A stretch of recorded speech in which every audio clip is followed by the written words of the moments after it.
তো smart ICU অবশ্যই সেই জিনিসটাকে, ধরুন আপনি সন্ধ্যে 7টার সময় কোনো ডাক্তারবাবুকে ফোন করলেন, তিনি সকালে পেশেন্টটি দেখে গেছেন, সেই মুহূর্তে তার কি স্ট্যাটাস সেটা যদি তাকে বলতে হয়, তাহলে সেক্ষেত্রে তাকে অবশ্যই স্মার্ট আইসিইউ হেল্প করবে।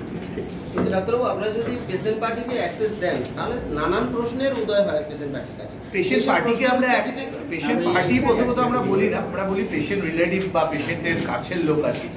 তো পেশেন্ট পার্টিকে অ্যাক্সেস আমরা ওভাবে দেব না আর কি। তারা যদি আমাদের কিছু জিজ্ঞাসা থাকে তাদের, যে হ্যাঁ পেশেন্টের এই মুহূর্তে কি অবস্থা, কতটা প্রেশার বাড়াবার ওষুধ চলছে, ভেন্টিলেটার কতটা সাপোর্টে আছে, পেশেন্টের ডায়ালিসিস চলছে কিনা, বা তার স্যাচুরেশন কত আছে, সেই কোশ্চেনগুলোর একদম নির্দিষ্ট অ্যাকুরেট অ্যান্সার আমরা স্মার্ট আইসিইউকে দিতে পারবো। এই কথাতে একটা কথা বলি, সেটা হচ্ছে যে হীরক যে কথাটা বলছিল যে পেশেন্টের বাড়ির লোকেদের কথা শোনা ইত্যাদির কথাটা, আমি যেভাবে মনে করি, যেভাবে আজ থেকে 20 বছর ধরে বিভিন্ন হাসপাতালে কাজ করেছি কলকাতার, সেইখানে অভিজ্ঞতা নিয়ে যেটা বলতে পারি, কথাটা হচ্ছে সেবা শুশ্রূষা। এই শুশ্রূষা কথাটার অরিজিনটা কোথায়? শ্রুধাতু, শ্রবণ, শোনা। আমি যদি না শুনি, পেশেন্টের কথা যদি না শুনি, পেশেন্টের বাড়ির লোকের কথা না শুনি, সে কিন্তু আমার কথাও শুনবে।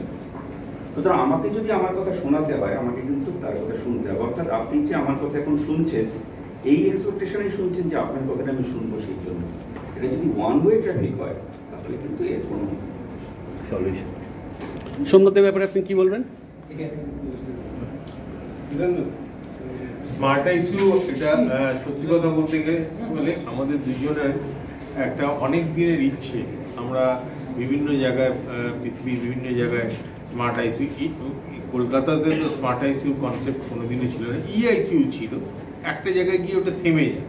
Smart ICU is a complete solution for patient and patient relative, যাতে পেশেন্ট রিলেটিভকে আমরা সবসময় আপডেট করতে পারি।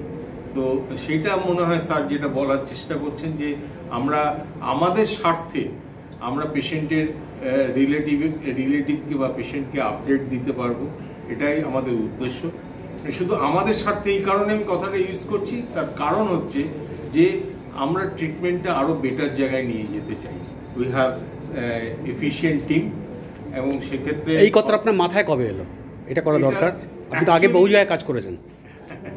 Thank you. অ্যাকচুয়ালি এটা মাথায় এসেছিল, আমি আর মিস্টার অংশুমান ঘোষ একদিন বসে কথা বলছিলাম। সেই সময় বললাম ক্রিটিক্যাল কেয়ার তো সবার আছে, সামথিং নিউ। তখন আমরা রিসার্চ করা আরম্ভ করি। রিসার্চ করতে করতে বিভিন্ন বিদেশের হাসপাতালের খবরাখবর নিই। মাইন্ডের কোম্পানি, যে কোম্পানি আমাকে সাপোর্ট করেছে উইথ লিটারেচার, যাদের কাছ থেকে আমরা অনেক সাপোর্ট পেয়েছি to establish this facility in this part of the country. তো এটা এই প্রজেক্টটার সাথে আমি যুক্ত অলমোস্ট দীর্ঘদিন, কিন্তু লাস্ট 6 মাস ধরে এটা জাস্ট মাথায় এসেছিল, সেটা আজকে বাস্তবায়িত। ইনফ্যাক্ট আমাদের এর মধ্যে ক্রিটিক্যাল কেয়ারে প্রায় 24টা পেশেন্ট ভর্তি হয়েছে, তাদের মধ্যে 11 জন অলরেডি ডিসচার্জ হয়ে গেছে। অ্যান্ড দে হ্যাপিলি সেড কি লাকি যে আমরা এই হাসপাতালে খবর পেয়েছি। এইটাই আমাদের কাছে এই টিমের কাছেই মানে আমার পেশেন্ট। এই জন্য কিছু আলাদা স্মার্ট মানি লাগছে তাদের, নাকি একই মানিতে হয়ে যাচ্ছে কাজ? কোনো স্মার্ট আমি অলরেডি আগেও বলেছি, আমাদের ট্যারিফ, এটা বোধহয় আমার লঞ্চিংয়ের সময়ও বলা, it's tariff compare to other hospital it's almost 40 to 50% less in critical care. আইসিইউতে কটা বেড রয়েছে?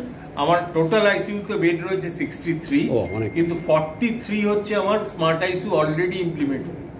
আমরা বাকি যে পোর্শনটা সেটা আমরাও স্মার্ট আইসিইউর দিকে যাচ্ছি। যদি কেউ অসুস্থ হয়ে পড়ে বা কেউ স্বাস্থ্যসাথী ব্যবহার করে না, স্বাস্থ্যসাথী আমাদের এখনো হয়নি, তবে কার্ডিওলজিতে আমরা অ্যাপ্লাই করেছি, কিন্তু ইস্টার্ন ইন্ডিয়া হার্ট কেয়ারের আন্ডারে কার্ডিওলজিতে অ্যাপ্লাই করেছি। অ্যান্ড স্পাইন, যেহেতু স্পাইন ফাউন্ডেশনের সাথে আমরা একসাথে কিছু ইনিশিয়েটিভ নিয়েছি ফর দ্য সোসাইটি, তো সেইখানে আমরা কিছু কাজ হয়তো করব ভবিষ্যতে। তবে এই মুহূর্তে আমরা ইন্স্যুরেন্স এবং ক্যাশ পেশেন্ট দিয়ে ট্রিটমেন্ট করছি। ক্যান্সারের জন্য আমরা আলাদা হসপিটাল এখনই বলছি না, উই আর প্ল্যানিং প্লেস যেখানে আমরা আলাদাভাবে কোনো ফেসিলিটি নিয়ে আসার চেষ্টা স্মার্ট আইসিইউ কোনো ভিডিও কল স্মার্ট আইসিইউতে ভিডিও কনফারেন্সিং এর দরকার পড়বে তখনই, কারণ এটা তো বিএমটি না যে আমার তো এখানে ইনফেকশনের পেশেন্ট নয়, দে আর তাদের সাথে পেশেন্ট রিলেটিভ নিজে গিয়ে পেশেন্টকে দেখতে পাচ্ছে। এবার যখন এটা সুবিধাটা কি, ট্রিটমেন্টের সুবিধাটা বুঝতে হবে। আজকে যখন কনসালটেন্ট সাপোজ স্যার বললেন যে স্যার আজকে বাড়িতে গেছে, বেডরুমে অবধি চলে গেছে পেশেন্টের স্যার ওখান থেকে পেশেন্ট চিন্তা করলো যে একটা বিপ এলো, স্যার দেখলো যে আমার তো এই পেশেন্টটা ওখানে ভর্তি ছিলেন, তো ওই পেশেন্টের কন্ডিশনটা কি, তো স্যার দেখলেন যে পেশেন্টের কন্ডিশনটা একটু আছে, সঙ্গে সঙ্গে ডক্টর হিরকের সাথে কথা বললেন এইটার কারেকশনটা একটু দরকার আছে। কারণ এখানে ইনফিউশন পাম্প ইআইসিইউতে একটা লেভেল অবধি শেষ হয়েছিল, smart ICU is further more, because এখানে যে ইনফিউশন পাম্প থেকে আরম্ভ করে যে যে যন্ত্রপাতি আছে সব কানেক্টেড, মানে একটা সব কনসালটেশনটা হবে রেসপেক্টেড স্পেশালিস্ট যে আরএমওর সাথে কনসালটেশনটা করবে, সেটা কি অডিও না ভিডিও? না না ভিডিও না, সেটা দরকার নেই, ওখানেই করে দেবে ওটা, মানে এই যে কানেক্টেড দেখুন সব কানেক্টেড। হ্যাঁ এআই বেস না, এআই বেস দরকার পড়ে না, এটা ওয়াইফাই বেস হতো। ওয়াইফাই বেস আচ্ছা। বিষয়টা হচ্ছে এআই বিষয়টা কি, আর্টিফিশিয়াল ইন্টেলিজেন্স। আমরা আর্টিফিশিয়াল ইন্টেলিজেন্সের কথা আমরা বলছি না, আমরা নিজেদের ইন্টেলিজেন্সের কথা বলছি, আমরা নিজেদের পড়াশোনার কথা বলছি, নিজেদের অভিজ্ঞতার কথা বলছি। এইটার সাথে যে ইন্টারফেসটা কাজ করছে সেটা হচ্ছে পেশেন্টের ইন্টারফেস, যেটা সরাসরি আমি দেখতে পাচ্ছি। তফাৎটা করছে না, আমি পেশেন্ট দেখেছি 8:30টার সময়, পেশেন্টের কোনো জিনিস খারাপ হতে শুরু করেছে 9:30টার সময়। সেই সময়টা কিন্তু স্যার যেখানে তারা যারা ছিলেন তারা জুনিয়র ডাক্তারবাবু হতে পারে, নার্সিংরা, তারা সেটা বুঝতে পারেননি। আমি 10:30টার সময় খবর পেয়েছি, ততক্ষণে কিন্তু এই 2 ঘন্টা আমার জীবন থেকে চলে গেছে, পেশেন্টের জীবন থেকে চলে গেছে। সময়, আজকের দিনে সময় হচ্ছে সব থেকে গুরুত্বপূর্ণ বিষয়।